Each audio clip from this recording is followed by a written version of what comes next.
Good morning, mayong buntag at mahangin dito ngayon sa amin at ay aga pa kasi at alas 8 pa ng umaga at ako pa'y nag-aantay ng aking mga nasasakupan dahil tulog pa sila. So habang tulog pa sila, ako'y naghahanda dahil ako'y magluluto ngayon ng sambal. Parang sa atin sa mga Bisaya ay isang lauoy pero sa kanila ay tawag nito ay sambagay. Kasi mayroon ng spices sa atin kasi salt and pepper lang tama na at mga seasoning that's all but sa kanila ay spices. At syempre ang ating kodigo ay nandito at let's light on the candle bago tayo mag-umpisa ng ating cooking.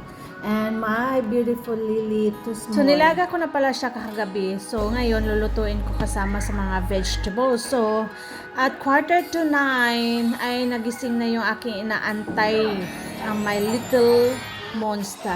Charot. So, handaan muna natin ng breakfast. Ang easy lang ang aking ihanda ngayon sa kanya, yung with Bix and mixed with banana and honey. And of course, the milk. It's pure honey, guys, and I bought it from Costco. And if I'm not mistaken, it cost me $17 for 2 bottles. So, I'm not too sure. It's been a while since I bought this honey bottle, so I'm not too sure. So, it's beautiful, my rock trumpet.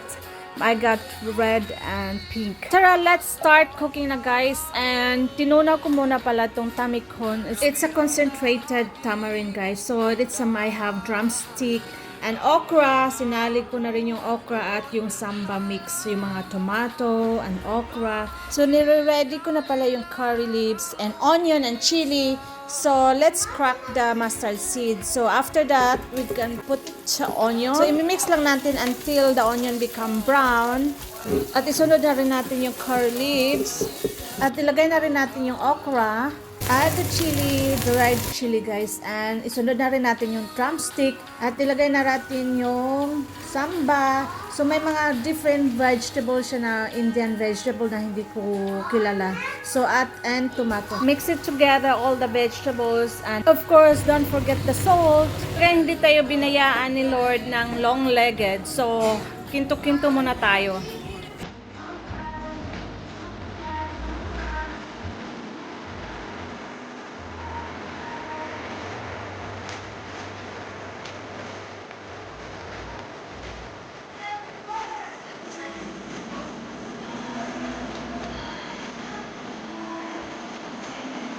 Ito na yung vegetables natin. So, lagyan na natin ng sambang mix, powder.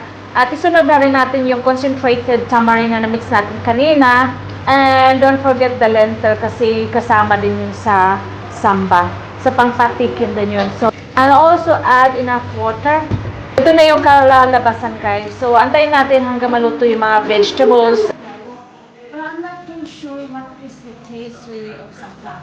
So we're gonna wait for my brother-in-law later for our lunch because he always compliments my cook. So then I don't mind telling there's something lacking, there's something not taste as what they should be. Because one thing that I can also improve myself to be a better Indian cook channel. Thank you for watching. See you next time. Bye bye.